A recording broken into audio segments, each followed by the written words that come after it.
Right, if I want to just check the sound. And with Mr. Obama on the screen here. 1, 2. I can't hear anything, so let me turn up the sound.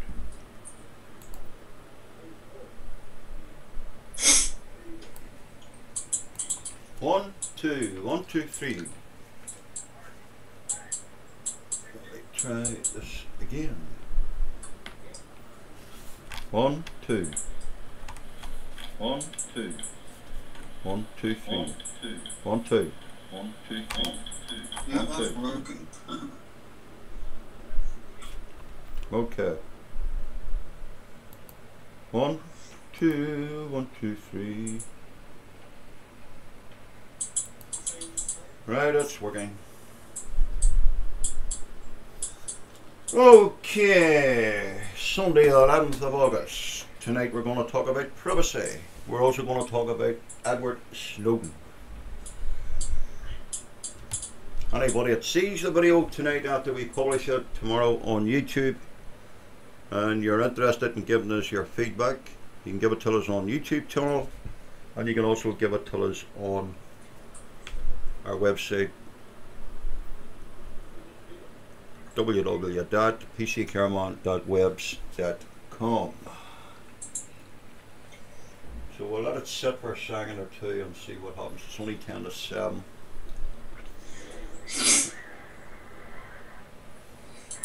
And we've got Steve in the room. Yep. For those that are listening, tonight's topic is privacy.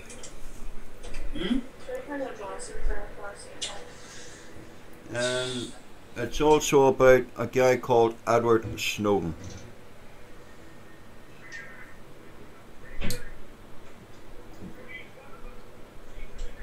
So anybody that wants to have a say and listen in, please join us in the computer room. You're welcome aboard.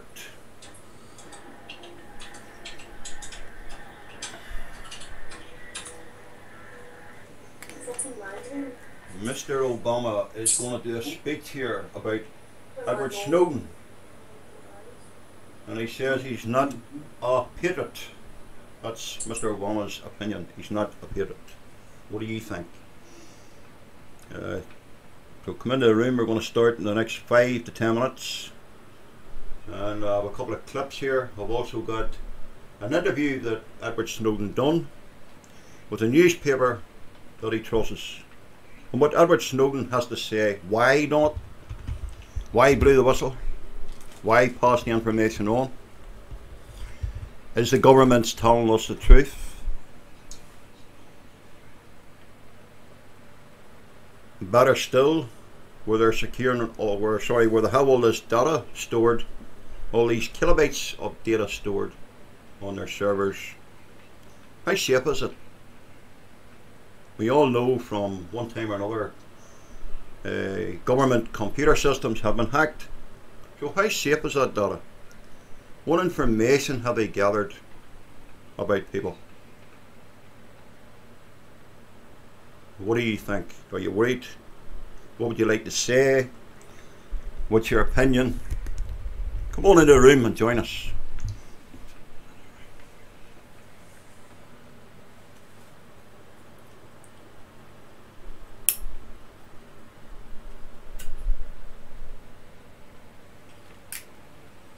And later on tonight we also have another video clip.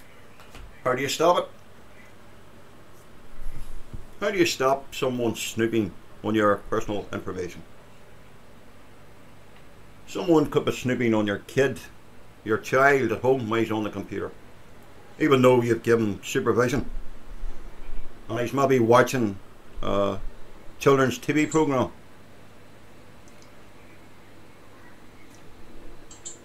Some people say, I don't care. And some people are concerned.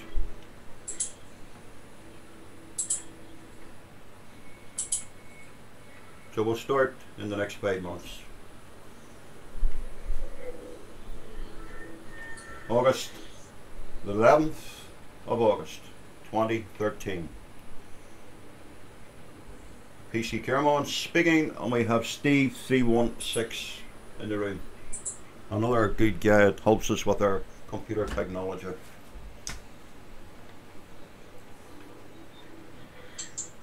And the time is 5 to 7 PM UK time. And we're broadcasting from Northern Ireland.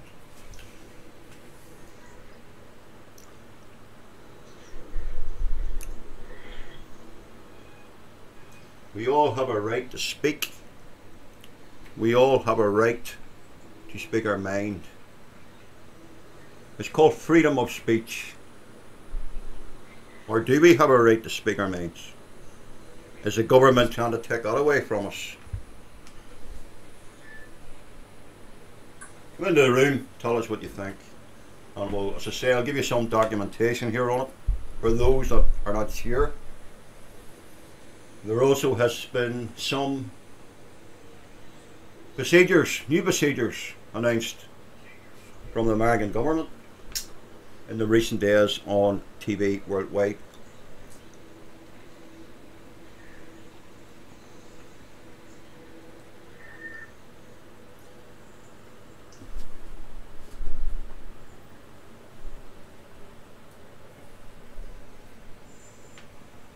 Would you do me a favour, Steve, if you get the chance, will you send them a wee tax and just tell them we're going to start in about 5 or 10 months? Yep, I already done that.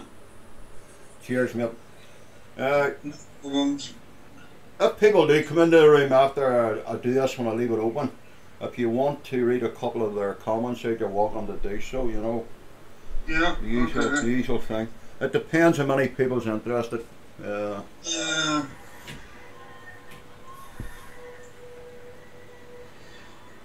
So tonight's about privacy. Privacy, what is it? What is your terminology of privacy? How do you see it?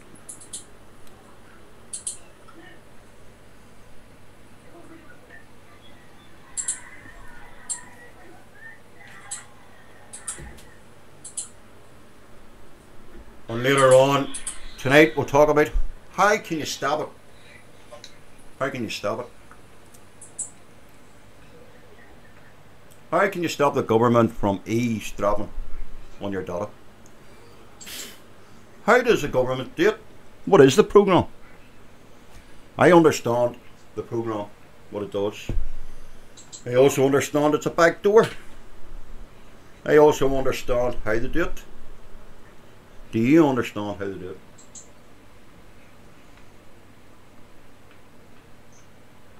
Of course, I have no objections to any government in the world monitoring terrorism or monitoring paedophiles. I have no objections whatsoever. But when it comes to the normal 5/8 that has no records, these people know who you are before they even think about gathering your data. Or they're just gathering it in the wild and taking a chance. We'll start in a couple of minutes. You get people, anybody that wants to come in is welcome to come in. Anybody that wants to make a comment or give their understanding what they think about it is welcome to do so.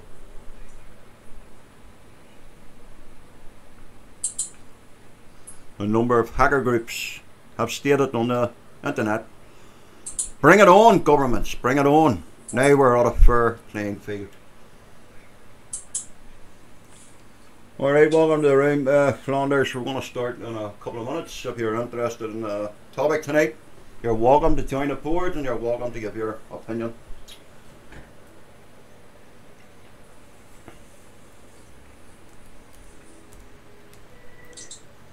Tonight we're going to talk about privacy. We're also going to cover about Edward Snowden. Who is it? Who is this person, Edward Snowden?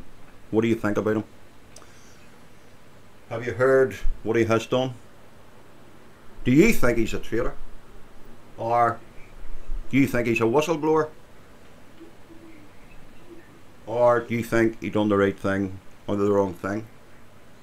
Like basically telling the public what they know. Some of us already know that the government have been doing this for years.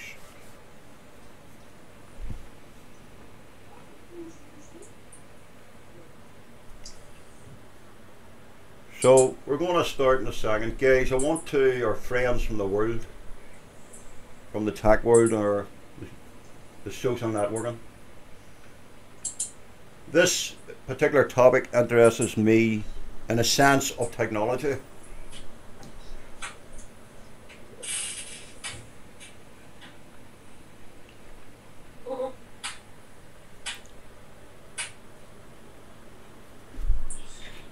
Okay, I'm going to start now. Okay, friends, this is the 11th of August 2013. The broadcast is being done from Northern Ireland. Who you see in front of you is the President of the United States of America, Mr. Obama. So let's play this quick clip here and listen to what he has to say. It lasts for 1 minute 22 seconds. It's obviously about Edward Snowden, a guy I believe is in his 30s, a person I also understand that worked for the government, a guy that he was able to see information that the normal 5/8 wouldn't see. I understand that this guy was also receiving a good wage packet. And I also understand that he has covered his tracks.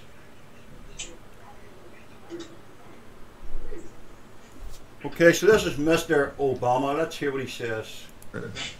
As I said in my opening remarks, I called for a thorough review of our surveillance operations before Mr. Snowden made these leaks.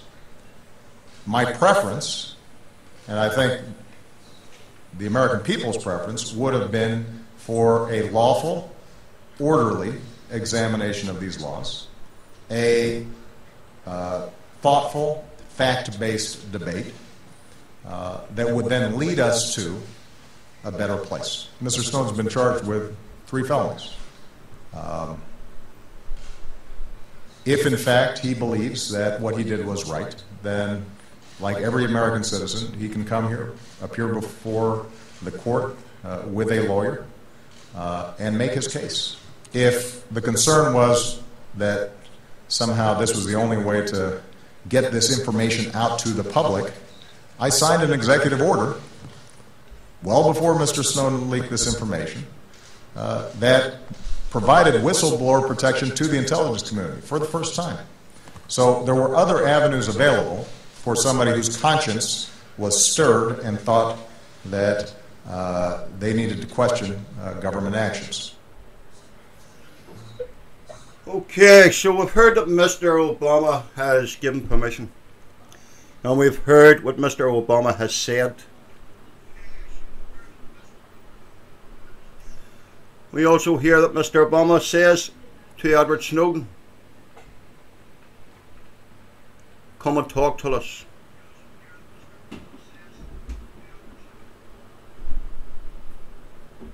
But the thing that I have in mind myself personally is Edward Snowden going to be made on a scapegoat? Is Edward Snowden going to get a fair chance of speaking his mind? What do you think? Is the government only saying that to draw him in?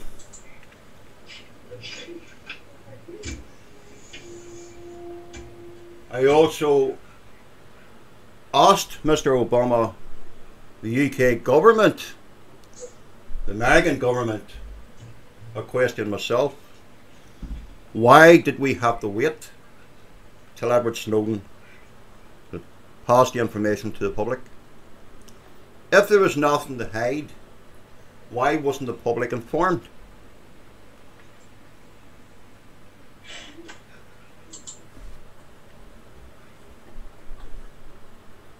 Why wasn't the public asked?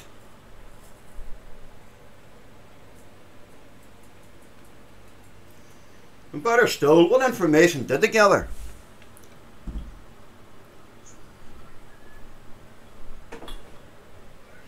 Did you get your telephone numbers? Did you get your bank details?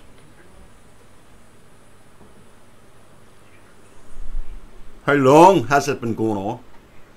Some of us understand in the tech world it's been happening from 2006.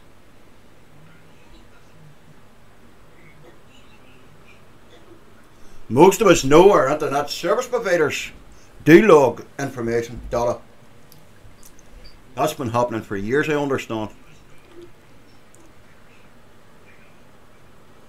I also understand personally that our data is kept by our ISPs for, I believe it has to be by government law, 2 years in the UK.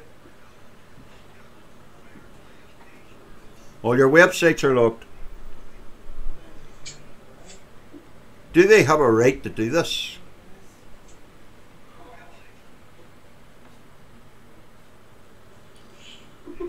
Is the government trying to take control of the internet? God help us, I believe, if they are, because I don't think they fully understand how the internet works in the first place. And I think they're afraid of it, and they just don't know how to manage it. Do they understand that there's proxy IPs have been out for years? Tor networking, TOR. Some people use it. Some governments use it in the world. Russia uses it. Some people use it to give themselves privacy because they don't trust others. Okay, so bear with me a second. And Edward Snowden apparently trusts a newspaper, and he decided to do an interview.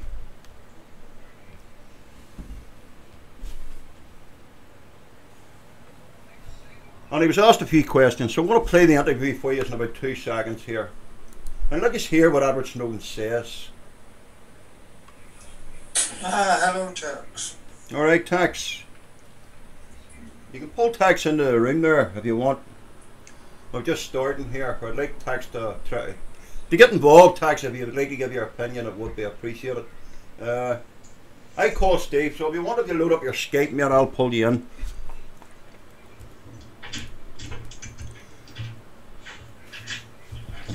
For anybody that's just tuning in, we're talking about privacy. We're talking about NSA. Okay, mate. Okay. I think Steve, you'll be able to pull him in anyway, no problem. Yeah. We're talking about the NSA, about a program that the government's designed. And they designed the program for a reason. They're designed to use it as a backdoor.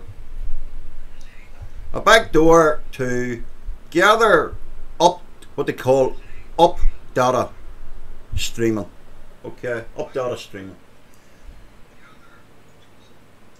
And store the information on not terabytes, kilobytes. Kilobytes. That's even bigger and bigger and bigger than a terabyte hard drive. Kilobytes.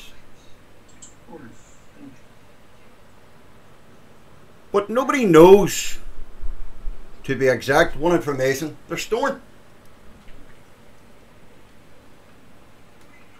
Your auntie could be talking on Facebook, talking about knitting a jumper for her grandchildren.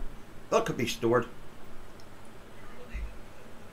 So of course we're told, don't worry about it. We have to do this because we have to watch terrorism. Now guys, I know personally how some of the authorities watch terrorism, either by doing a raga, by doing what they call an OP, an observation. That could involve sitting 200 yards from a house and monitoring it 24 hours a day.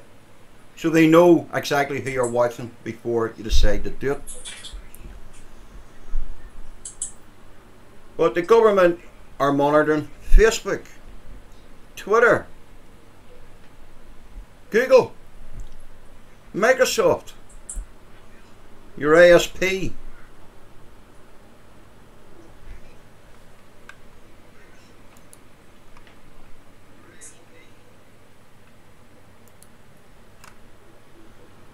Alright, we're going to watch a small clip here called PRISM Whistleblower. That's what it's called. PRISM Whistleblower. Some people don't understand what this program is that the government have designed. Some ISPs have said they aren't doing it on our servers.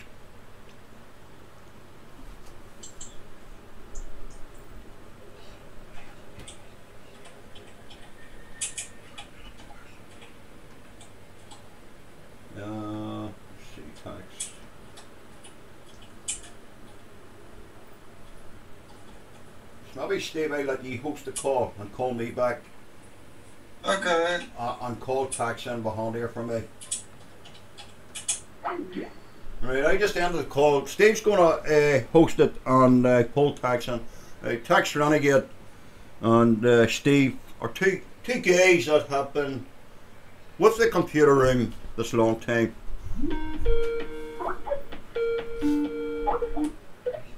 Alright, tax. Tax is still brought up. There he is. Here. Okay, I have Tax and Steve coming through a sound bar here, so the room will be able to hear them pretty clear. And we've got Flanders in the room here on Van TV. Okay, I'm going to play this 12-minute 35 seconds video, and it's NSA whistleblower Edward Snowden. I don't want to live in Oz and etc. Okay, and I understand this is an interview with Edward Snowden.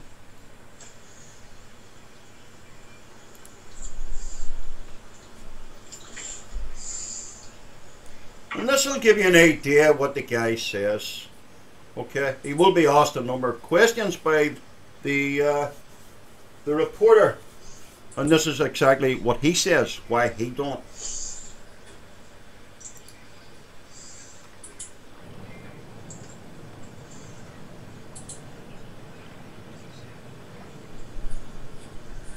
My name is Ed Snowden. I'm 29 years old. I work for Booz Allen Hamilton as an infrastructure analyst for NSA in Hawaii. What are some of the positions that you held previously within the intelligence community? I've been a systems engineer, systems administrator, senior advisor for the Central Intelligence Agency, solutions consultant, and a telecommunications information systems officer. One of the things people are going to be most interested in trying to understand who you are and what you're thinking is there came some point in time when you crossed this line of thinking about being a whistleblower to making the choice to actually become a whistleblower. Walk people through that decision-making process. When you're in positions of privileged access, like a systems administrator for these sort of intelligence community agencies, you're exposed to a lot more information on a broader scale than the average employee. And because of that, you see things that may be disturbing, but over the course of a normal person's career, you'd only see one or two of these instances. When you see everything, you see them on a more frequent basis. And you recognize that some of these things are actually abuses. And when you talk to people about them, in a place like this where this is the normal state of business, people tend not to take them very seriously and move on from them. But over time, that awareness of wrongdoing sort of builds up, and you feel compelled to talk about it. And the more you talk about it, the more you're ignored, the more you're told it's not a problem. Until eventually you realize that these things need to be determined by the public, not by somebody who is simply hired by the government. Talk a little bit about how the American surveillance state actually functions. Does it target the actions of Americans? NSA and the intelligence community in general is focused on getting intelligence wherever it can by any means possible that it believes on the grounds of sort of a self-certification that they serve the national interest. Originally, we saw that focus very narrowly tailored as foreign intelligence gathered overseas. Now, increasingly, we see that it's happening domestically. And to do that, the NSA specifically targets the communications of everyone. It ingests them by default. It collects them in its system, and it filters them, and it analyzes them, and it measures them, and it stores them for periods of time, simply because that's the easiest, most efficient, and most valuable way to achieve these ends. So while they may be intending to target someone associated with a foreign government or someone that they suspect of terrorism, they're collecting your communications to do so. Any analyst at any time can target anyone, any selector, anywhere. Where those communications will be picked up depends on the range of the sensor networks and the authorities that that analyst is empowered with. Not all analysts have the ability to target everything, but I, sitting at my desk, certainly have the authorities to wiretap anyone, from you or your accountant to a federal judge to even the president if I had a personal email. One of the extraordinary parts about this episode is that usually whistleblowers do what they do anonymously and take steps to remain anonymous for as long as they can, which they hope often is forever. You, on the other hand, have decided to do the opposite, which is to declare yourself openly as the person behind these disclosures. Why did you choose to do that? I think that the public is owed an explanation of the motivations behind the people who make these disclosures that are outside of the democratic model. When you are subverting the power of government, that's a fundamentally dangerous thing to democracy. And if you do that in secret consistently, as the government does when it wants to benefit from a secret action that it took, it'll kind of give its officials a mandate to go, hey, tell the press about this thing and that thing, so the public is on our side. But they rarely, if ever, do that when an abuse occurs. That falls to individual citizens, but they're typically maligned. It becomes a thing of these people are against the country, they're against the government. But I'm not. I'm no different from anybody else. I don't have special skills. I'm just another guy who sits there day to day in the office, watches what's happening, and goes, this is something that's not our place to decide. The public needs to decide whether these programs and policies are right or wrong. And I'm willing to go on the record to defend the authenticity of them and say, I didn't change these. I didn't modify the story. This is the truth. This is what's happening. You should decide whether we need to be doing this. Have you given thought to what it is that the U.S. government's response to your conduct is in terms of what they might say about you, how they might try to depict you, what they might try to do to you? I could be, rendered by the CIA. I could have people come after me, or any of their third-party partners. They work closely with a number of other nations. Or they could pay off the triads, or any of their agents or assets. We've got a CIA station just up the road in the consulate here in Hong Kong, and I'm sure they're going to be very busy for the next week. And that's a fear I'll live under for the rest of my life, however long that happens to be. You can't come forward against the world's most powerful intelligence agencies and be completely free from risk, because they're such powerful adversaries that no one can meaningfully oppose them. If they want to get you, they'll get you in time. But at the same time, you have to make a determination about what it is that's important to you. And if living unfreely but comfortably is something you're willing to accept, and I think many of us are, it's the human nature. You can get up every day, you can go to work, you can collect your large paycheck for relatively little work against the public interest, and go to sleep at night after watching your shows. But if you realize that that's the world that you helped create, and it's going to get worse with the next generation and the next generation who extend the capabilities of this sort of architecture of oppression, you realize that you might be willing to accept any risk. And it doesn't matter what the outcome is, so long as the public gets to make their own decisions about how that's applied. Why should people care about surveillance? Because even if you're not doing anything wrong, you're being watched and recorded. And the storage capability of these systems increases every year consistently by orders of magnitude, to where it's getting to the point you don't have to have done anything wrong. You simply have to eventually fall under suspicion from somebody, even by a wrong call. And then they can use the system to go back in time and scrutinize every decision you've ever made, every friend you've ever discussed something with, and attack you on that basis to sort of derive suspicion from an innocent life and paint anyone in the context of a wrongdoer. We are currently sitting in a room in Hong Kong, which is where we are because you traveled here. Talk a little bit about why it is that you came here, and specifically there are going to be people who will speculate that what you really intend to do is to defect to the country that many see as the #1 rival of the United States, which is China, and that what you're really doing is essentially seeking to aid an enemy of the United States with which you intend to seek asylum. Can you talk a little bit about that? Sure. So there's a couple assertions in those arguments that are sort of embedded in the questioning of the choice of Hong Kong. The first is that China is an enemy of the United States. It's not. I mean, there are conflicts between the United States government and the Chinese PRC government, but the peoples inherently, we don't care. We trade with each other freely. We're not at war. We're not in armed conflict, and we're not trying to be. We're the largest trading partners out there for each other. Additionally, Hong Kong has a strong tradition of free speech. People think, oh, China, great firewall.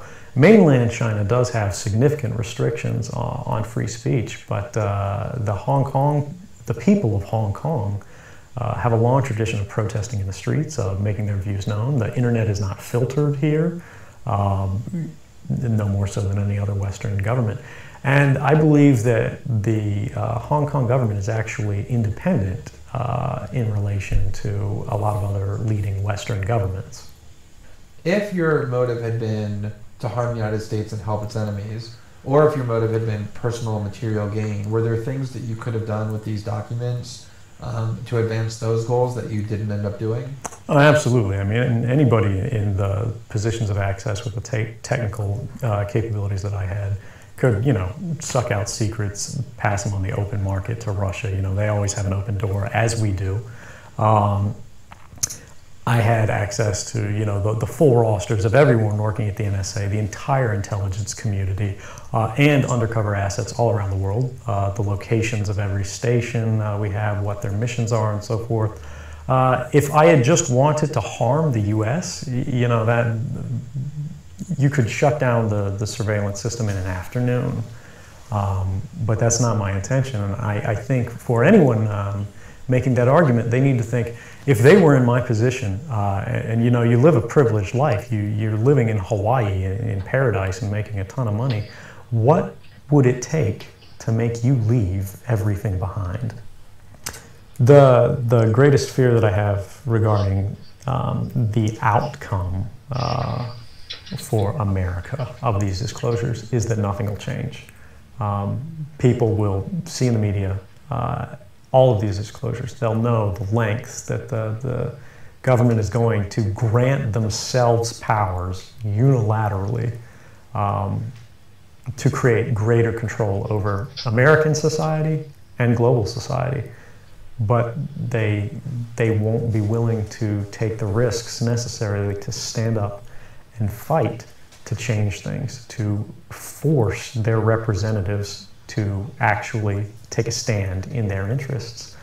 And the months ahead, the years ahead, it's only going to get worse until eventually there will be a time where policies will change, because the only thing that restricts the activities of the surveillance state are policy.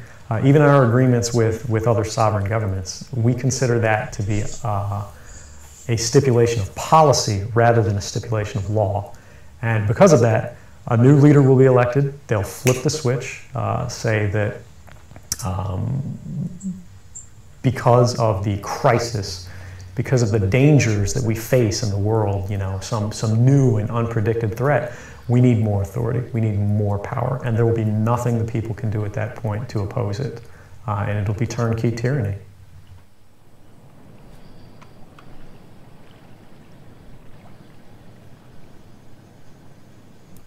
I think for anyone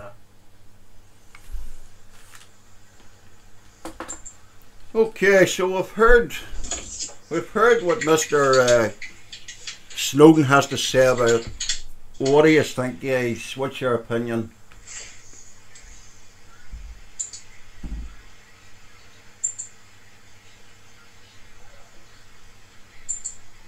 So,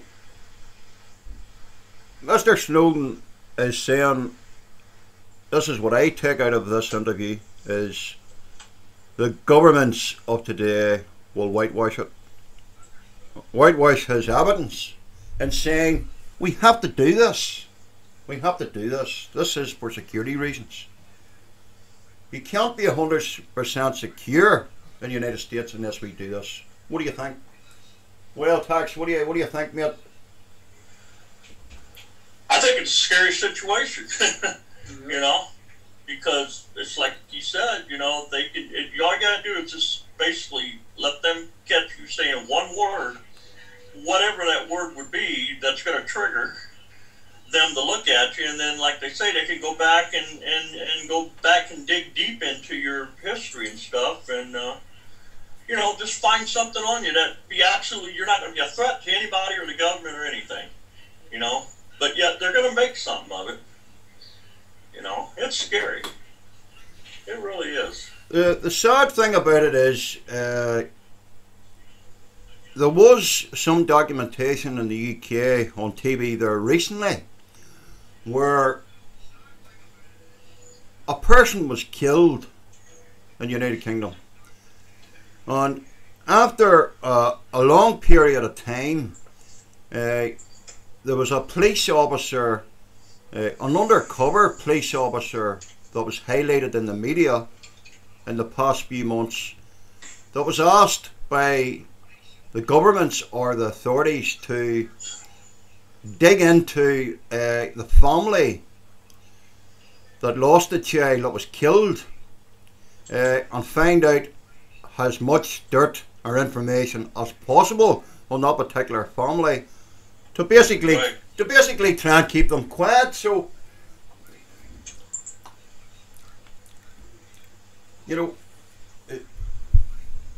do we trust the governments in the first place? Nope. Ain't no way I can. You know, I mean, you know, if they're listening, you know, I had heard, I don't know if it's true, it's even possible they can be listening in on Skype. Yes, they are. You know, and Yeah, they can. just for me talking to you guys overseas, let's say for whatever reason the government has something against Ireland or Scotland or wherever, and they hear that I'm talking, you know, we're just sitting there you know, the reason, and we're talking about, I don't mean war, I mean war battle we're talking about. Never. You know, they could be listening and say, ooh, you're plotting something. Yeah. You know, so we need to look at these and you know that's just a scary thing, man. Yep. You know, what happened to our freedom of speech for be able just to sit there and shoot the breeze about any and everything we want? Well, I have noticed in Northern Ireland, without getting away from this particular subject, I have noticed that free speech is starting to come a thing of the past. Basically, the way I see it is, if you say something that someone in authority doesn't agree with,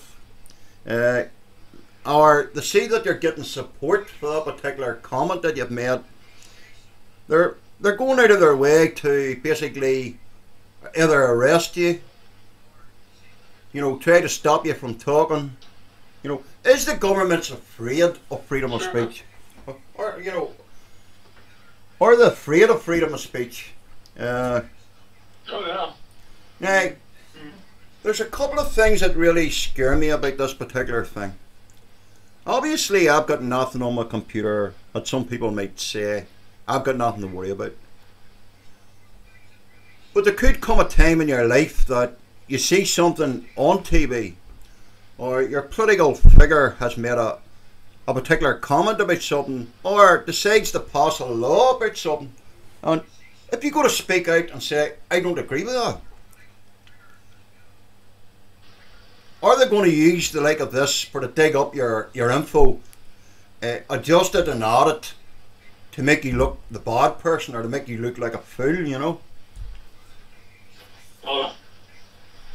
And I'll tell you another thing too with them blending in on it. So we got all these drones flying around here in the U.S. We're gonna fly around. Say that I'm sitting here talking about guys, and I say something bad on Obama, who's ever in power here as president. And I say, well, I just don't know this guy. Period. Just don't. Who's to say they won't send a drone over? They don't want them to just shoot a missile in my ass and blow me to kingdom come. And they just turn around. So I'm like, wow, well, it's okay. Yeah. Of course, people are going to say, well, the government does say, oh, no, we didn't have anything like that flying around that area, Yeah. So, it's just getting really, really scary, even here in the U.S. So. Well, I obviously could give you a first-hand experience of what they call bad intelligence. Not all intelligence is 100% that the governments gather. An example of a person that was supposed to be in the security forces, a person that was supposed to be under threat from a terrorist organisation, and this is what the government are saying. They have to watch terrorism, and after about 48 hours, what do you call it, debrief that the authorities would get, the apology was, oh sorry guys, we didn't know we had moved 2 years ago. So intelligence isn't always good, Right. I think some people think that the government have this magic button, and they listen into a device and they just get it right the first time. It doesn't work that way. That's what I've experienced. I'm not saying they're all bad intelligence.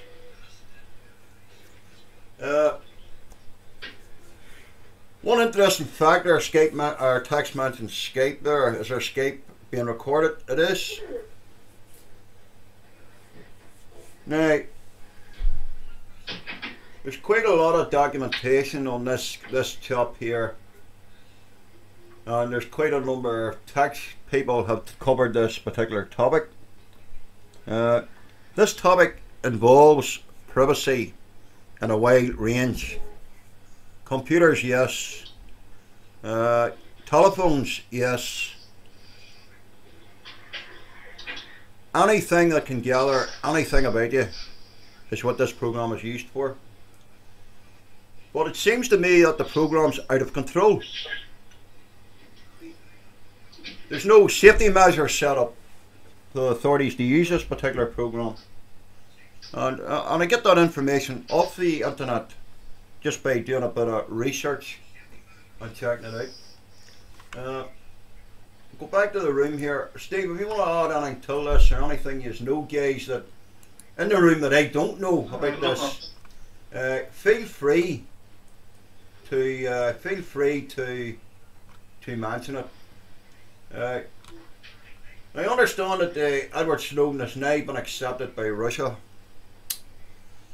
But the important thing is, I would be interested in, is the guy going to be safe? Why did Russia grant him asylum? Was it to snub America's nose? Or was it to find out, most important, what does this guy know that we can use? Is Edward Snowden going to give them information? Maybe something that we haven't heard about on the air. Is this what the governments, United States, are worried about? Not only United States, United Kingdom. Is this going to be brushed under the carpet, friends? because lately the media has sort of started to drop the case. It's not as public as what it was.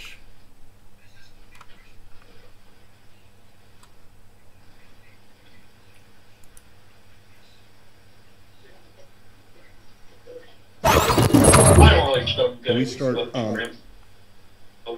I wouldn't think. I think Russia's just in there just so they kind of thumb their nose at the United States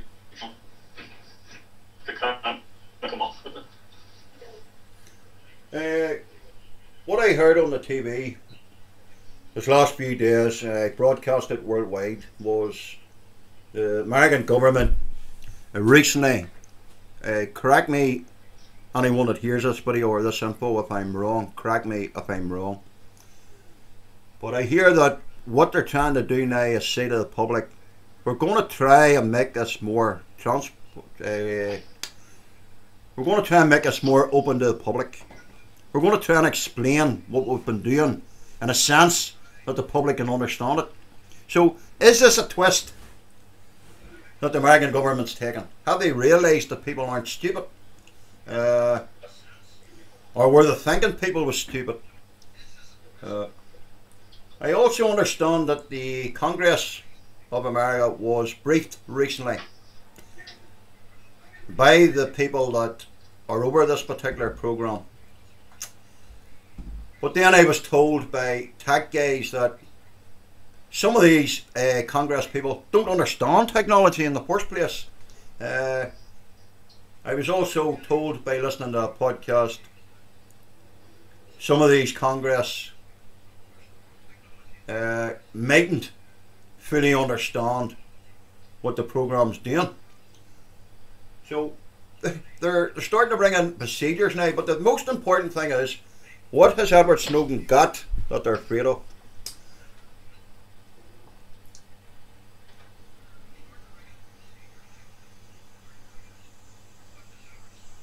Anybody who wants to make a comment in the room can either type in text, or feel free to, the moderators, feel free to voice your opinion. Now, this tax show is not to run the United States government down or United Kingdom. This is to open people's eyes. Maybe someone that doesn't know. And also to get, most important, is to get people's opinions. Is everybody happy with it? Do they not fully understand what's going on? Or do they not care?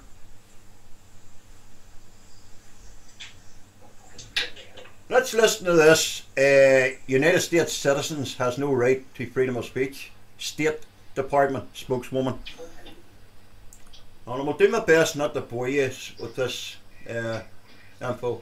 In Russia with Mr. Snowden, I'm wondering if, since he has now asked the Russians to listen, there has been any contact between this building and the Russians about your feelings about his status. Well, I can tell you, I hadn't seen, or I don't have independent confirmation, I guess I should say, about any request he's made. I can tell you that we have been in touch, of course, with Russian officials. Our embassy in Moscow has been in direct contact on the ground. We are disappointed that Russian officials and agencies facilitated this meeting today by allowing these activists and representatives into the Moscow airport's transit zone to meet with Mr. Snowden, despite the government's declarations of Russia's neutrality with respect to Mr. Snowden. So, I'm sorry, you're disappointed that they let someone into their own airport? I don't get it. Well, that they facilitated this event, of course. Why?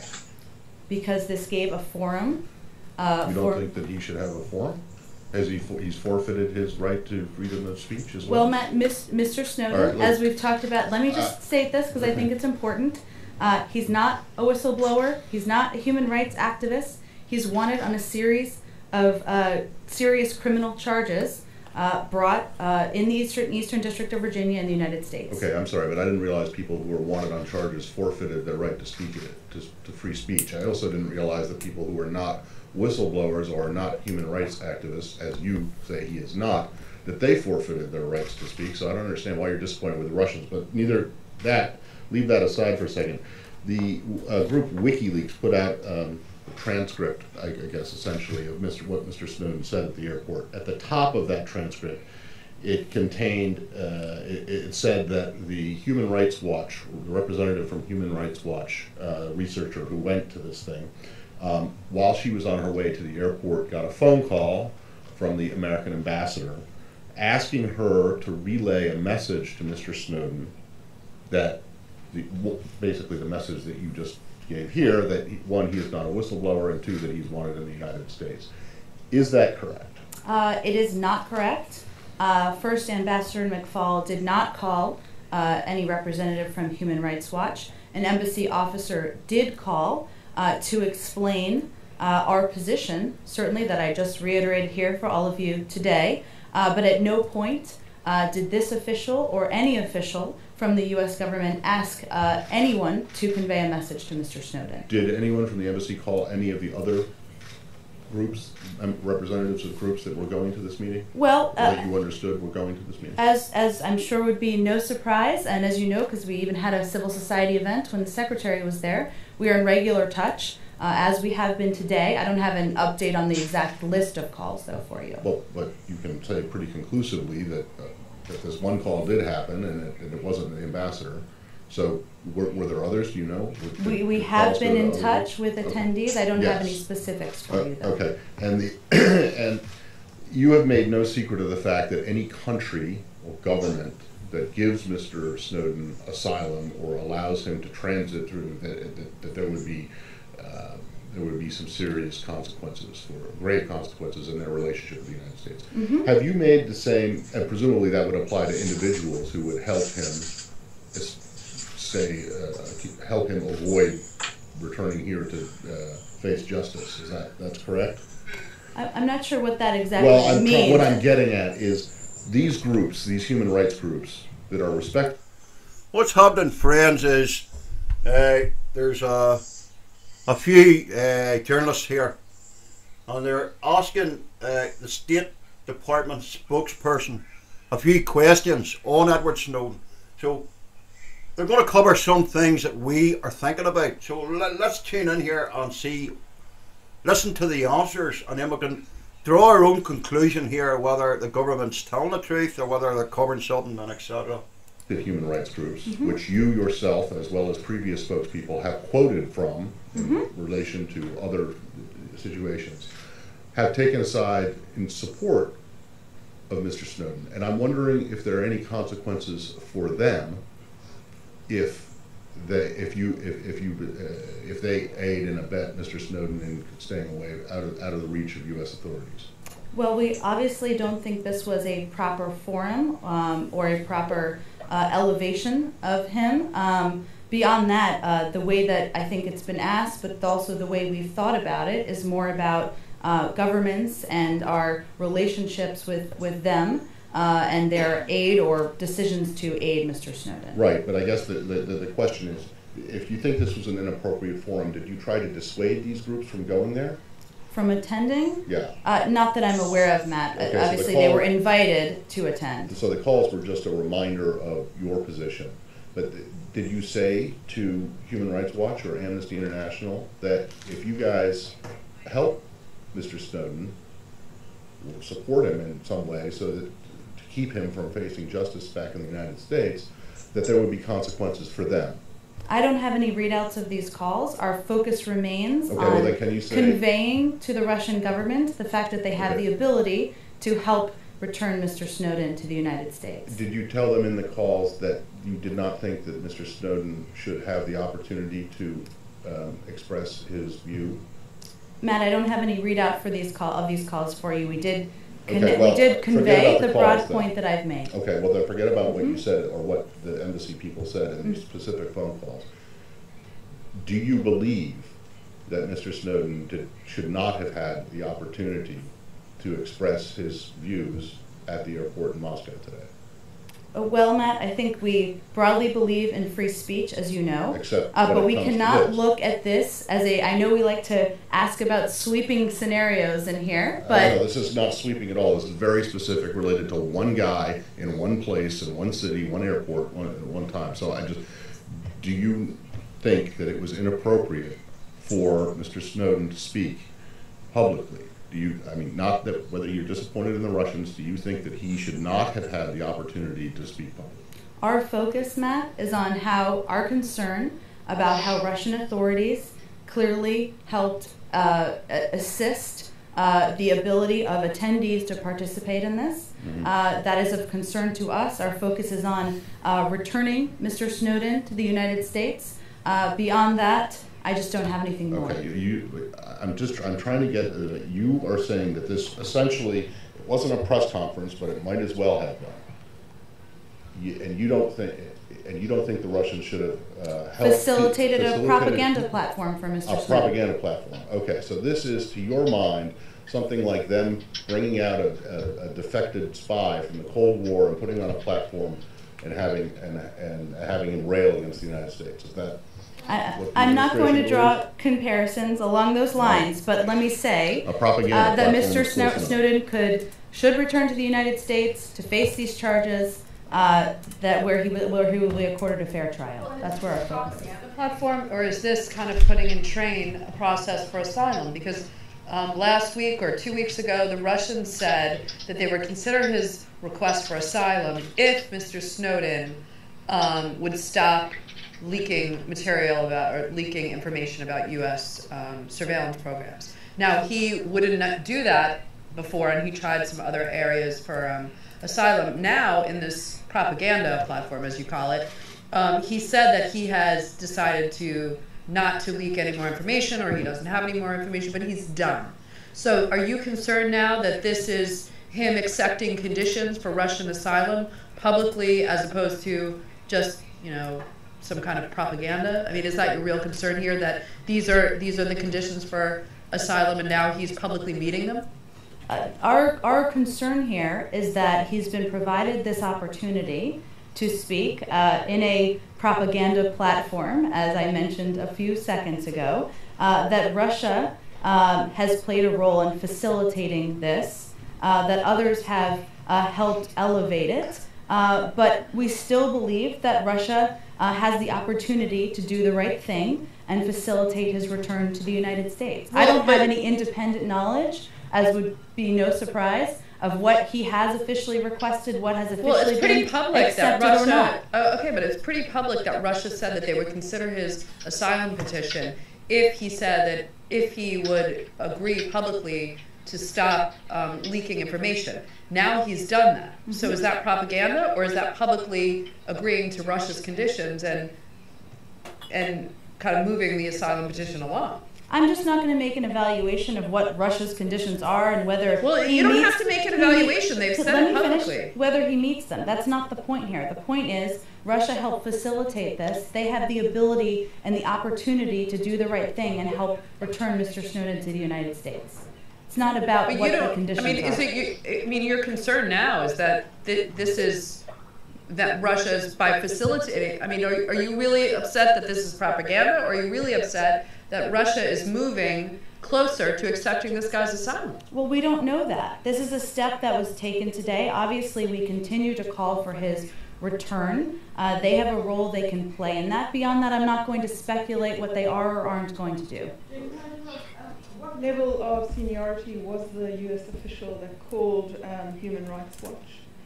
I don't have an exact position for you on that. It was not the ambassador, though. Okay. And how did the U.S. get to know about this visit? Were you informed by the Russians or by Human Rights Watch? We learned when it was made public, just as many of your organizations did.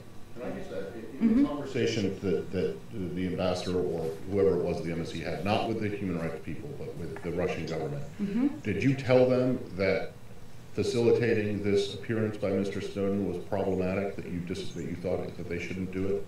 Did you ask them not to do it? We made our concerns and our view on Mr. Snowden clear. No, but specifically about giving him this propaganda platform. I don't have any more to read out for you from the private phone calls, Matt. Just that there, did you ask the Russians, please don't do this. We think he's a criminal and needs to come back.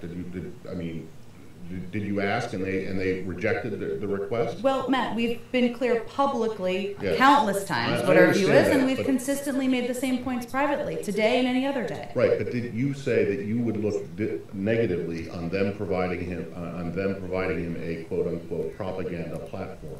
I just don't have any more on the specifics of the calls. Is the United States government now in the business of trying to discourage people or governments from facilitating people having meeting with human rights activists? I don't Matt, get it. this is not a universal position of the United States. This is an So it's just individual in this one who case. has been accused of 3 felony charges. Yeah, but you're This is not a okay, unique. he's been accused. Do you remember the old line that we're supposed to all know? He has And not he been can convicted return of to the anything United yet. States and face But he the can charges. also, surely, people who are accused of crimes are allowed their right of free speech, are they not? Matt, I think we've gone the It's round. a legitimate question. I mean, you talk about even in Russia that journalists have been persecuted and political activists have been persecuted, and you call for free speech around the world, but you're not saying that Mr. Snowden has the right of free speech. That's not at all what I was saying. We believe, of course, broadly in free speech. Our concern here was that there was obvious facilitation by the Russians in this case. We've conveyed that. We've conveyed our concerns. So I'm you're saying them upset. publicly. You're not upset about the press conference. You're upset that the Russians facilitated. We certainly are upset that there was a platform for an individual But who's what been does that accused of matter? felony What does that? crimes. But what does that matter, really? I mean, you know, people that are in jail or on trial in the United States, they give press conferences or they speak out all the time. I mean, it sounds to me like what you're not really upset with the act that he spoke. You're upset with the fact that the Russians did something on his behalf. I think I've expressed what we're I don't- upset about, and you keep saying what we're upset about, but I think I've made clear what we're upset about. Madam Chair, can I follow quickly? Just a quick, I'm sorry, question on this. The Secretary has said in the past that this issue with Ed Snowden is just not his portfolio, and that all of this is being handled primarily through the Justice Department. Can you clarify what the State Department's role is then? Because obviously there is contact today on the ground in Russia with... Well, I think just for context's sake for everybody, that was said after a meeting with Foreign Minister Lavrov. Obviously, there are a number of issues that we do discuss and will continue to discuss with the Russians, but we're going to express concerns where we have them. Okay, friends, it goes on for another 10 minutes, so I'm not going to bore you with it. I think most of us are quite sensible to take out of this what we can. It sounds to me, as an individual person, that the answers are being, in a roundabout way, you know, it's given me more depth and feeling that there's more to this than what meets the eye. Yep. This is a person. I mean, I'm sorry, but every question that was put to her, she was basically giving the same answer. I mean, she was dancing around, trying to avoid the direct question with a direct answer to the question. And this is typical. This goes on all, you know, because it's, I guess if there, you know, like you said, there's something more to it. And it's obviously something really big and really good. And if they were to just come out and say what it is, then the American people probably go ape shit. And I'm sorry to say it like that, but that would be about what would happen, you know? Yeah. Anyway, sorry about No. I was glad that you gave me your opinion. You jumped in. I was glad. Anybody that's watching this tonight, we're not doing this to poke at any government. We're doing this to draw attention to people, to open people's eyes.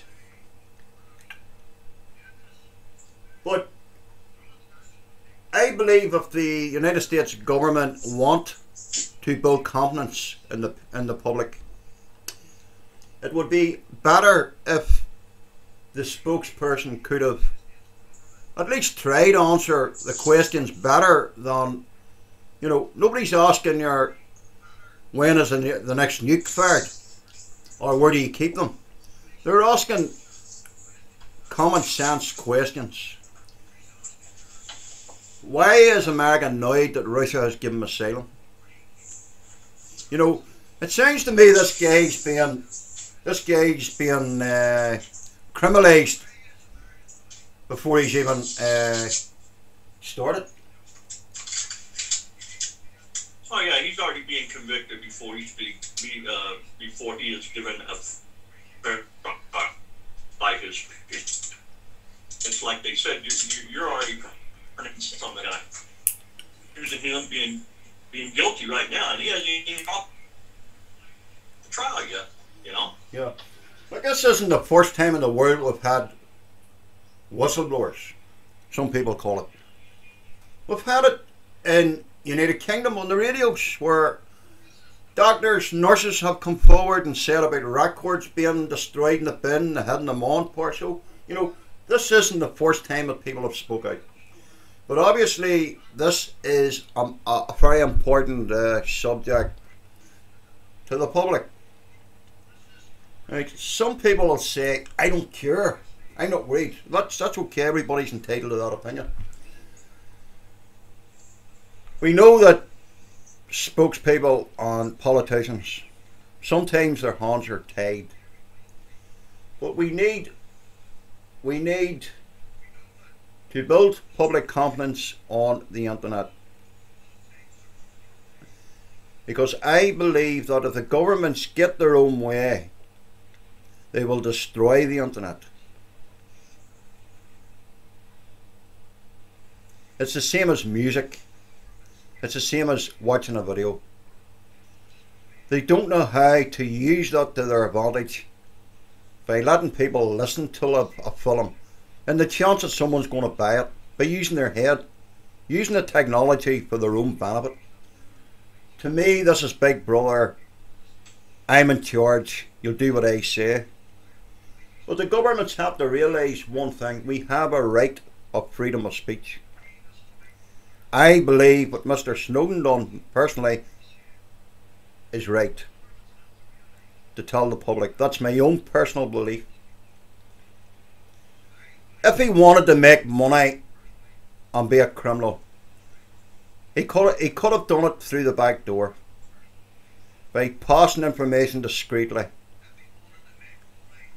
Now, I'm not advertising he does that, but he could have done that. The guy didn't do that. The guy seen what was going on, decided, this is what I get from it, decided the public have a right to know. And now the public know about it. The government are panicking. Oh my God, what's he going to give out next? What does he know or what does he not know? Do they really know what this guy has? Does he have anything else that will open the public's eyes 100%, even more?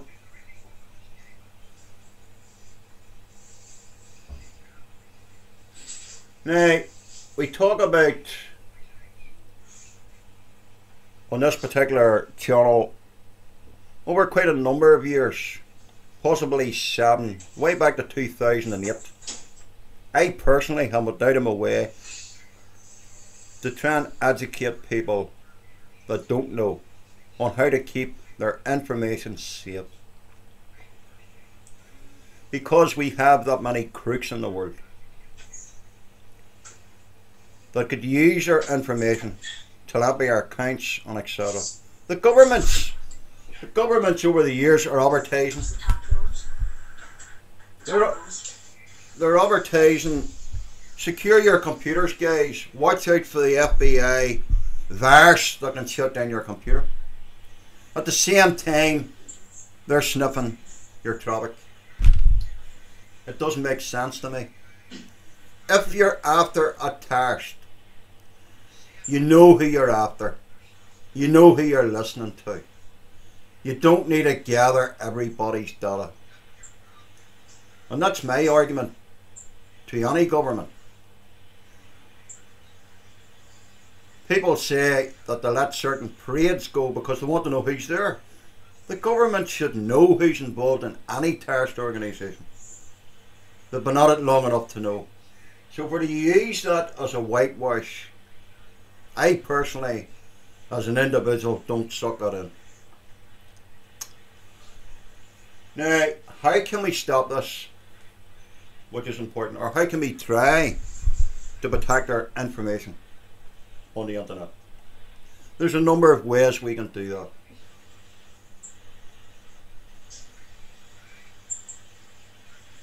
Encryption plays a big part.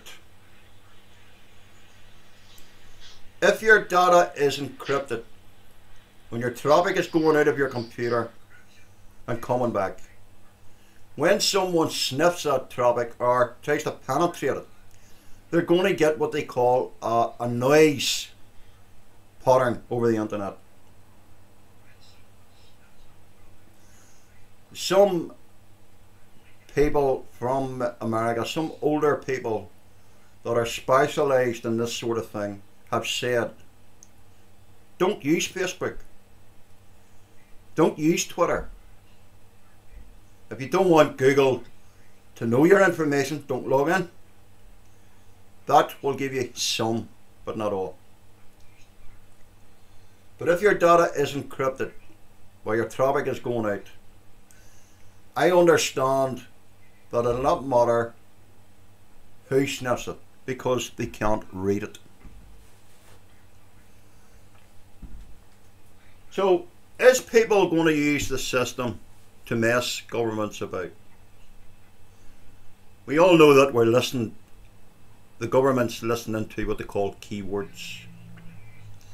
Keywords noise. If you make a comment on Facebook that you heard something last night and you say, I heard a bang last night, does anybody know if there's a bomb about? That will trigger an alert. The word bomb. Even if I've said it now, that will trigger an alert. It'll be marked down by the people that listen in and they'll investigate it. But because I mentioned that, did you hear that bang last night? I think it was a bomb. It doesn't mean that I'm a terrorist. And this is how you will be recorded. A number of companies have said in the past, and it's all on the internet, guys, not my words, whenever they've been approached, Facebook said, we don't do that. We don't do that. Any government that wants information has to apply for it by court order. And then 2 weeks down the line, they hold their hands up and say, oh, yes, we do.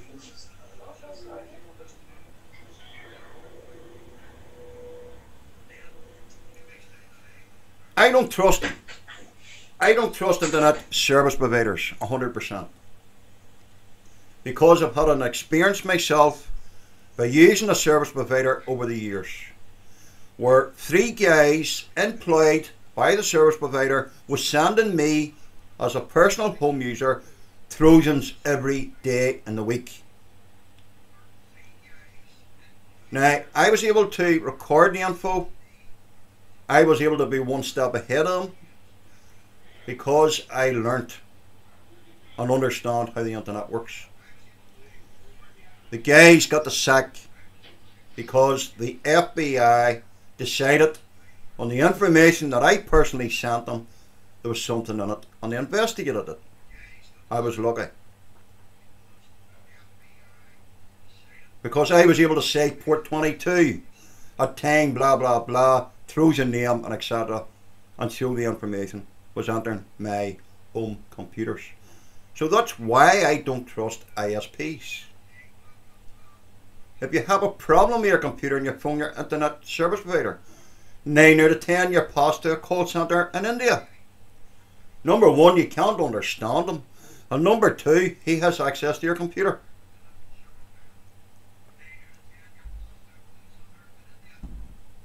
Okay, so what do we do about it? Do you stop using your computer altogether? That would be daft, wouldn't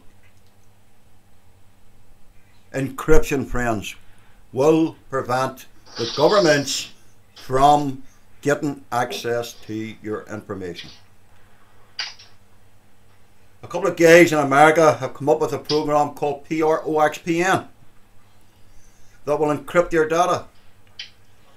They guarantee that your ISP, the G-Man, won't be able to see your information because it's highly encrypted. That is one way of stopping it. Some governments hate Tor, T-O-R. I've heard them saying on the internet they don't like it because they can't control it. They can't sniff the traffic. Now obviously there's 100 ways of gathering intelligence. If you've got a phone in the house that can listen through your phone even though it's not off the hook, we can't stop that, unfortunately. If they want to watch you or find out where you are, they will go to any extreme. They can take over your telephone call. Example, if your electricity is not working tonight and you make a phone call to your electricity people, they can take over your call and send out electricity men to fix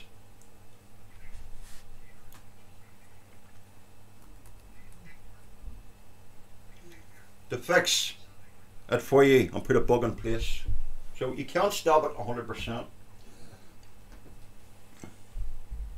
Tax lost audio. Okay, Steve, if you can call me, mate, or I'll call you. Let us see.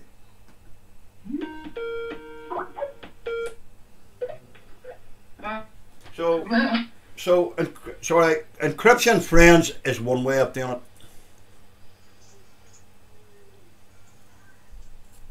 I don't profess to be an expert, but I do understand how technology works to a certain degree. And I am concerned that the governments are not coming.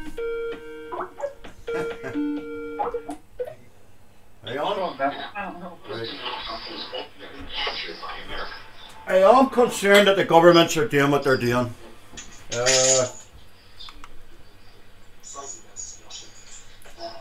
So, I think we're having trouble with Skype. No, I'm still here. Right, okay. I just pressed the wrong button there, so... No problem. So, I wanted to cover this tonight just to get the feeling from people. What do you think about it? Or what's your opinion about it? Now, as I say, we'll not stop at 100%, but we can make it harder.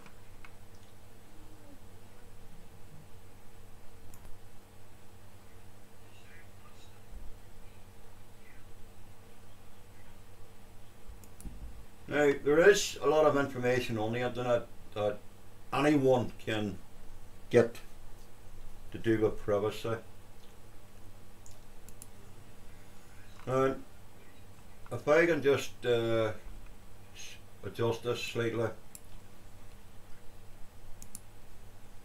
Let me get you a better screenshot of this.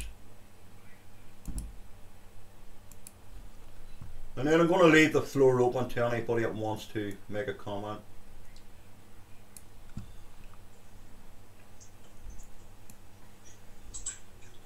And I think I hit the button too quick.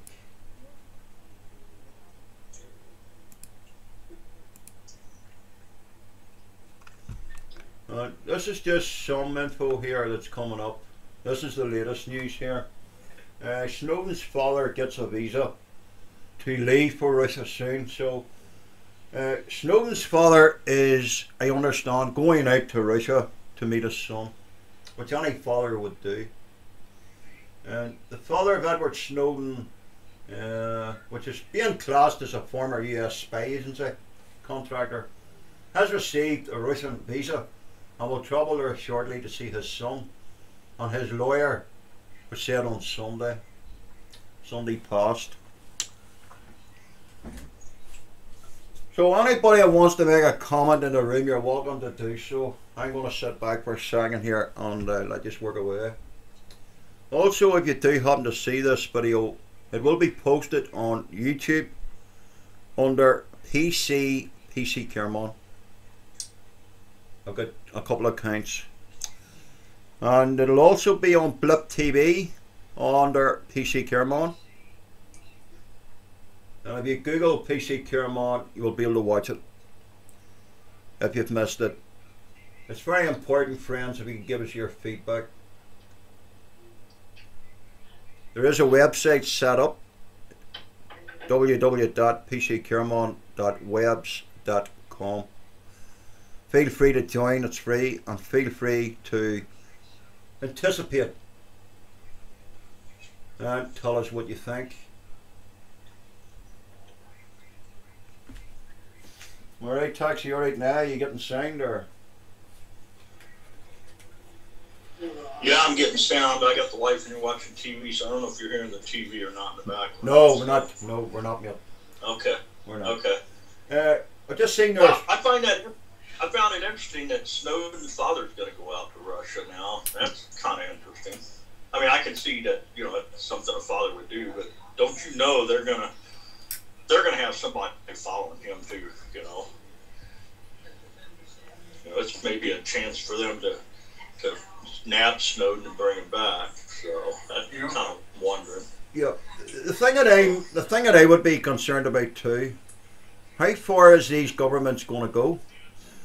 Is it possible that they know where the family lives? Are they going to start on the family to put pressure on them to get them back? Or are they going to use that as a mind game? You know, the young guy, Snowden, Edward Snowden, he must be worried about his own family too. You know what I mean? You know, how's my dad? Is my dad going to be put under pressure?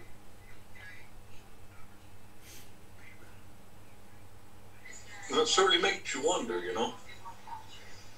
Certainly makes you wonder.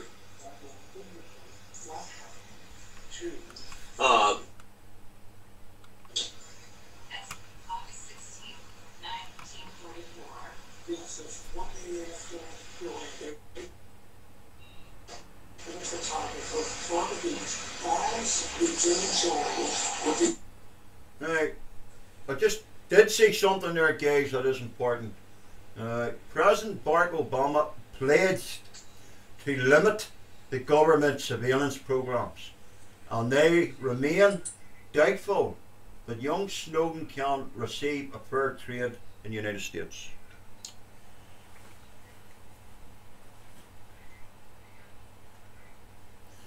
So why all of a sudden is the governments of today deciding to limit the government surveillance? Should that not have been the case in the first place?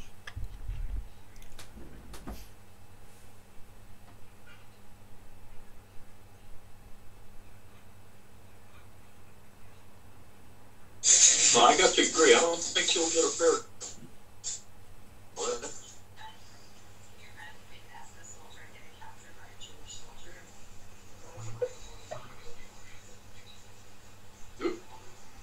Somebody coming on the scapegoat. Right. Oh, okay. I thought maybe all got dropped. At this present time, my Skype is encrypted. Highly encrypted by that program that was recommended.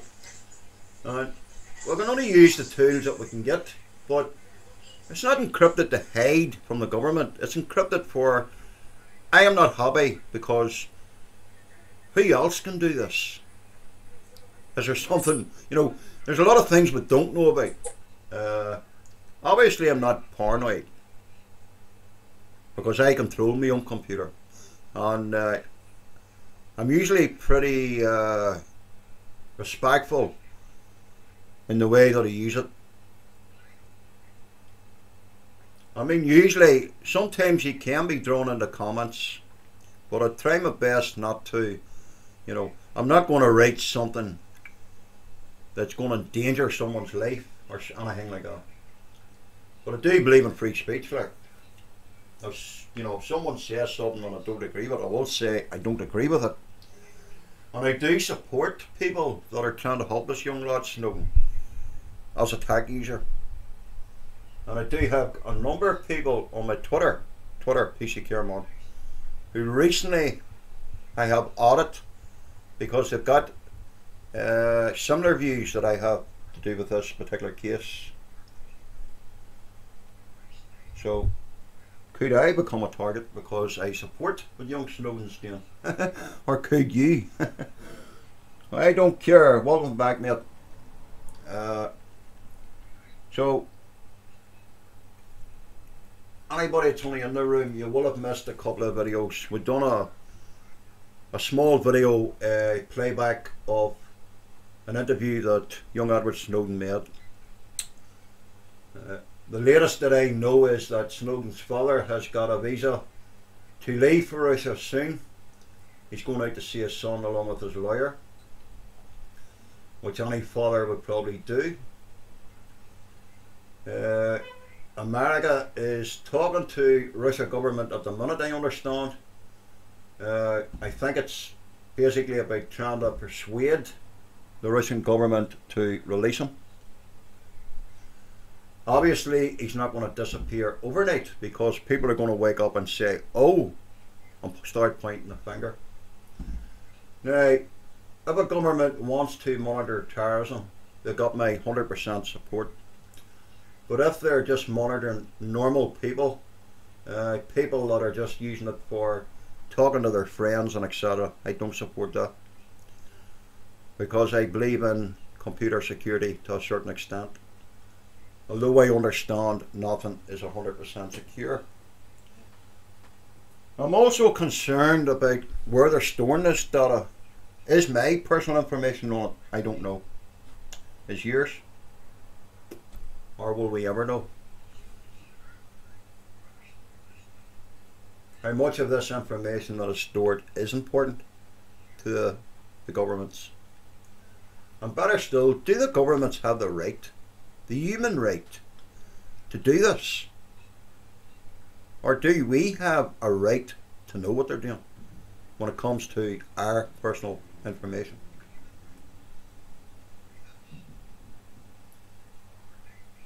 Of course we can all speak up and say we don't agree.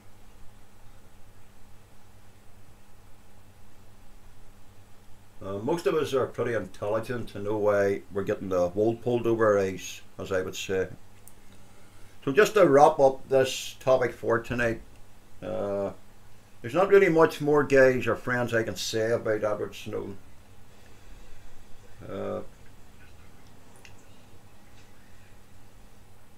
Just like yourselves, I'm watching and searching the internet for any new information that's coming out. I did sit last night and watch a television program that was broadcasted worldwide, where the United States government was having their say, and I listened to the words carefully, and I know when I am getting a screen wash pulled over my eyes. So, you know, the governments also have to realise something. Public are not stupid nowadays. People are quite intelligent for to read in between the lines and take out different wording and etc.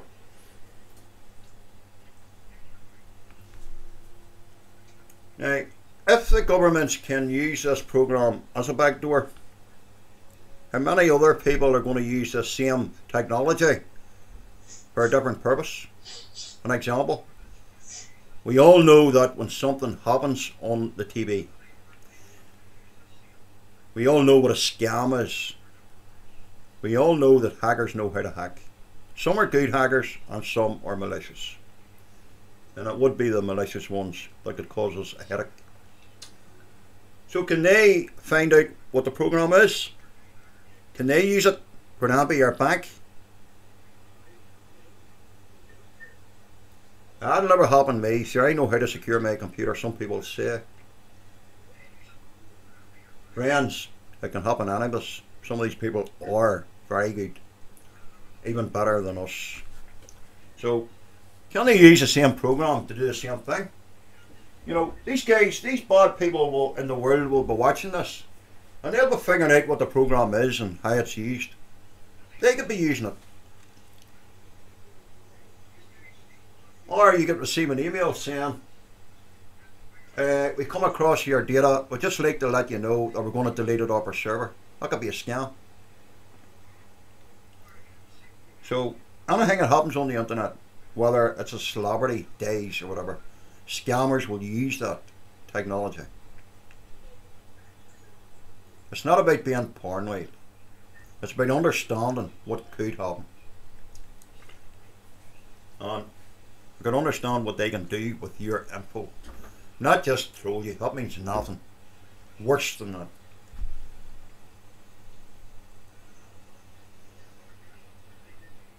The next tag show will be in 3 weeks' time. Let's see what date that would be. 25th. What date's that, Steve? You know? 3 weeks. Your calendar. Just check. The 1st of September. Yeah. The 1st of September will be covering cyberbullying. Cyberbullying. Have you been bullied on the internet? Has your child been bullied? There was a young girl that died there recently. It was highlighted on the media. Sadly, but it happened. Sadly. Now some of us are pretty long in the tooth, and some of us can manage it. But there's also a lot of people using computers. Parents are responsible for their kids on the internet. That's my opinion. So cyberbullying will be on the 1st of September. If there's anything that I've covered tonight you don't agree with, now's your chance to speak up and say, or if you want to add anything to it. And then at the end of the show I'll just play this program quickly. A program that I've come across. Some people know about it and some people don't. They do supply a free version. You can also encrypt your computers by a program called Through Encrypt is free, where you can make up a boot disk if you want to protect your info on your computer. But as far as your networking is concerned, or if you're using a Wi-Fi and a hotspot and you're talking to your kids or your wife, or you want a personal conversation, PROXPN. There's 2 coupon codes you can use. One is TWIT-TV, TWIT-TV. The other one is DISCO, one that they gave me recently, DISCO. And you get 20% off. It'll work out about $5 a month. I don't own it. But at this minute, it's guaranteed that nobody can hack it. I am, like any normal person, looking to see if boys have hacked it. But up to now, I don't believe anyone can. And it's not very often I say that. So I've got my good friends on here, Tax Renegade and Steve. Steve also builds computers, friends. If you need a computer built, he'd call out his website or Skype for you. And Tax, I'll just alright, work away. And Tax does broadcast his trucker channel from time to time. Anybody that has a channel, I do my best to support you whenever I can. I'll just put it in the chat room. Easy. And that's Steve's website there. Anybody would like to visit it, just click on the link. It is a safe link. You can't tell by looking at the link, friends. And if you are typing something in the URL, always look for what they call a redirect symbol. Because if you type www.yahoo.co.uk, you want to go to yahoo.co.uk. You don't want to be going to a different website. So always check your URL in your address bar. It does help. So Tax, that's some of the info. Obviously there's quite a number of videos there that you could play for hours and hours. But that's just to give us the basic understanding of what's happening. The media seem to be very quiet about it at the minute.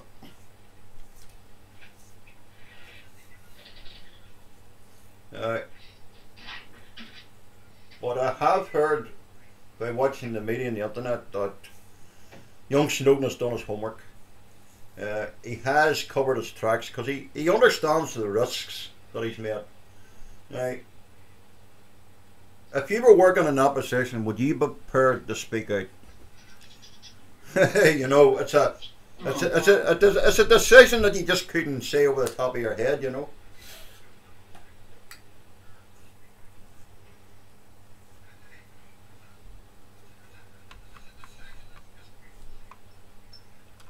If you want to understand about computer technology, in a sense you're not too sure how TCP traffic works or UDP traffic works. Now UDP traffic is larger packets. The TCP packets are smaller fragments of data. If you go to GR website, Security Now, Steve Gibson, he's quite a number of podcasts. Believe it or not, friends, even for any computer user, you'll be surprised on the amount of technology that you can learn.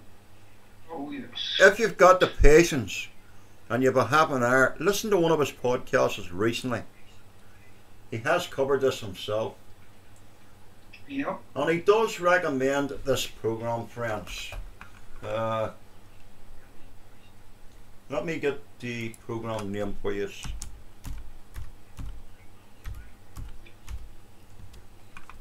Now, there is a guy... Oh, wait a second. Sorry. No, I was just going to say, if anybody does leave me a message on my website, I will take time to... I'll probably... because I'm so busy doing personal stuff and other things, it will take time for me to get back to you, so don't worry about me not replying, because I will. That's all. Hey, friends, I use this program on every device I have, and it's not illegal, it's a genuine program. They do give you a free version, but the free version limits your broadband speed. The full version gives you up to 50 gigabytes download, which will cover most of us. Now, some people have tried this program on different social networking sites and they would like to use it, but they can't because their internet service provider throttles their connection. Just try and stop them using it. But this particular one, the network ISP that I am with can't stop it.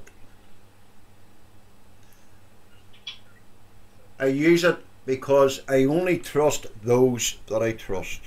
I've got nothing to hide, but I only trust those that I trust. And that's why I use it. I also use it because I understand that there's a number of devices can be used to scam your Wi-Fi network. There's a program that can actually crack your password on your Wi-Fi network, no matter how strong it is. Obviously I won't advertise it, some people know about it. But by using this, it stops it. It is running on the MacBook. But with the MacBook, you have to click connect if you're using a Mac. If you're using an iPod, you have to go to your VMP settings. If you're using a mobile phone, you have to do the same. Download the app, put in your details and make an account. And it's called Get Your Guard Up. It's encrypted, 2048-bit encryption. And that encrypts your data coming out of your computer system. They say, the people that own this, that no one, not even the best hacker, can crack it. Now, governments don't like encryption because it's a pain in the butt. Especially if you've got a very strong password and you're using TrueEncrypt. But by using this, it's a simple install. Make sure your firewall is not blocking it. Also, a person wants to use it on VON TV. I tested it for them, they couldn't use it. So they wrote an email to the company and said, I'm sorry, I have to cancel, I can't use it. I understand the company has wrote to the social media network. and asked them to not block it because it is designed for safety and secure reasons. So at least you get a peace of mind with it. When you're using it on Facebook, you might be blocked and it might ask you, are you the person that's from United States? Just click yes.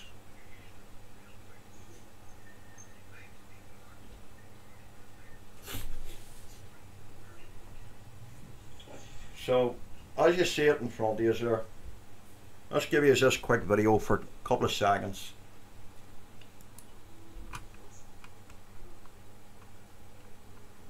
Yeah, so the times are changing. Can you believe that it's been 20 years since this? And since then, everything's been shifting drastically at breakneck speeds. You know, first it was this, and this, and this, and this, and oh yeah, this. And then this happened.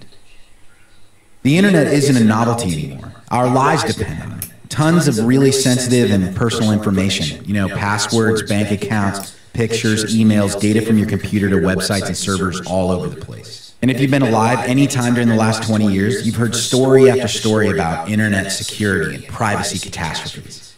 You know, all those cases of identity theft where people's lives were ruined, or other people losing their jobs because someone went to an inappropriate website on their computer, or even webcams getting hacked so people can see what you're doing in the privacy of your own home. Let's be honest, we all think that'll never happen to us, right? But did you know there's easy to download programs out there that will let anyone see your passwords, emails, websites you visit, all kinds of personal information? Even right now, your ISP is logging the sites you visit. This is a fact. All of your searches, everything you download, it's all linked to you. It's not just about security anymore. It's also about your right to privacy. So what do? Stop using your computer? Go back to using cash, hiding money in your mattress, and only mailing letters to people? Ridiculous, right? Well, the guys over at ProXPN agreed and decided to do something about it. ProXPN is corporate-grade security and privacy for the rest of us. All you need to do is download their easy-to-install software, and you're good to go. From then on, every single bit of data sent to and from your computer is protected. Period. No one is able to see your private data. It's guaranteed. That's because ProXPN uses data security, which basically means that the G-Man can't even get to it. It would take a supercomputer over 1 million years to even get close to cracking the code. And who's going to wait that long? So how much does privacy and security like this cost? Try $0. That's right, zero, free, nada, zilch.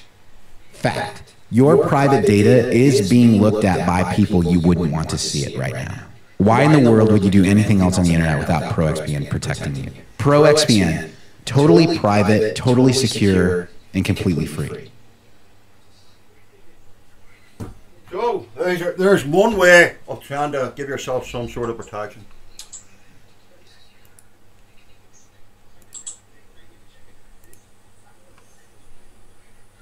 Okay, friends, so let's take a title off there because that is tonight's Sunday the 11th of August. PC Kiermon speaking, Tax Renegade in the room, and Steve 316. Steve has put our website address in, http custom built pcuk.webs.com. If you're looking at a computer built in the near future, or you're thinking of buying one, before you do it, I would suggest that you go to his website and talk to him. Even if you've got an old computer, he might be able to help you with the upgrading of it. Or customize it to suit yourself. Yes. Okay, so the floor is open. Anybody wants to make any comment on tonight's topic or anything else to say, feel free to do so. Why I stick on my Apple TV here. So use that PRXPN on your Skype, friends. It will give you protection.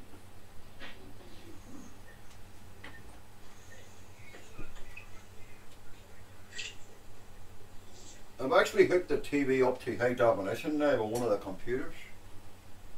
Ooh. does come with an HD capability, you know. But let's see, I'll have to go to the I'll have to go to HD3. I'll come up and press enter. So TVs are okay for extra monitors, friends, but they're not great for computer screens. I'll find that out. But it is good if you have an Apple TV device, because you can watch podcasts on it now. You can go to YouTube, or if you've got an iTunes account, you can synchronize all your music in the clouds. And I think you can buy them roughly for about £99. I'm not sure whether they're down in price. They're only a small black box. Yeah. You can use it Ethernet or Wi-Fi. That's a screensaver you see at the moment. That's just the way I have it set. I do need some backlights behind it to sort of take the glare out of it.